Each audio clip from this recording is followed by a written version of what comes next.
नमस्कार दोस्तों, कथा कहानी की इस सीरीज में आज हम आपके लिए सीता माता की जन्म की कथा लेकर आए हैं।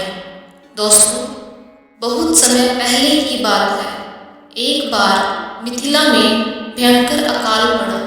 मिथिला के राजा जनक हुआ करते थे। वह बहुत पुण्य आत्मा थे। वह धर्म कर्म के कार्यों में बढ़ चढ़कर रुचि लेते थे। इस अकाल ने उन्हें बहुत विचलित कर दिया। उन्होंने अपने दरबार में कई सारे बड़े ज्ञानी पंडितों को बुलवाया। सभी पंडितों की राय से यह निष्कर्ष निकला, यदि वह स्वयं मिथिला की धरती जोते तो यह अकाल दूर हो सकता है।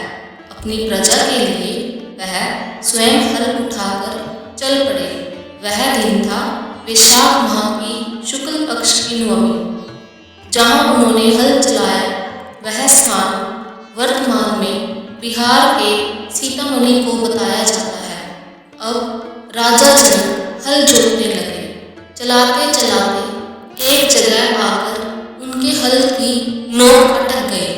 राजा जनक के कठिन प्रयासों के बाद भी हल निकल नहीं रहा था।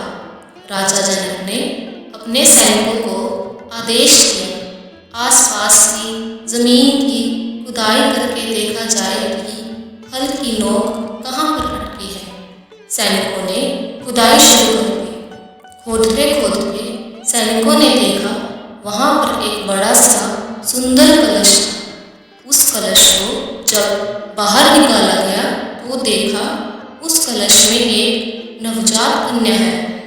धरती माँ के आशीर्वाद के रूप में इस कन्या को अपनी पुत्री के रूप में स्वीकार कर लिया। ऐसा कहा जाता है कि उसी समय मिथिला नगरी में जोरों से बारिश होने लगी और राज्य का अकाल खत्म हो गया। हल की नोक को सीता कहा जाता है तो उस कन्या का नाम सीता रखा गया। दोस्तों, सीता नवमी का व्रत बहुत शुभ फलदायी होता है, साथ ही सभी सुखों की प्राप्ति कराता है। तो दोस्तों, यह थी सीता नवमी की व्रत कथा। दोस्तों, जैसे रामनवमी को एक शुभ पर्व के रूप में मनाया जाता है, उस दिन भगवान राम का जन्मोत्सव मनाया जाता है, उसी प्रकार वैशाख की शुक्ल पक्ष की नवमी को सीता जन्मोत्सव मनाया जाता है। जिस प्रकार भगवान राम विष्णु जी के अवतार थे, उसी प्रकार माता सीता लक्ष्मी जी का अवतार मानी जाती है।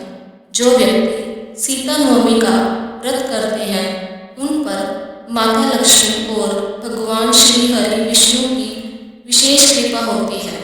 सीता नवमी का व्रत सौभाग्यशाली स्त्रियां अपने पति की लंबी आयु और संतान प्राप्ति के लिए करती हैं।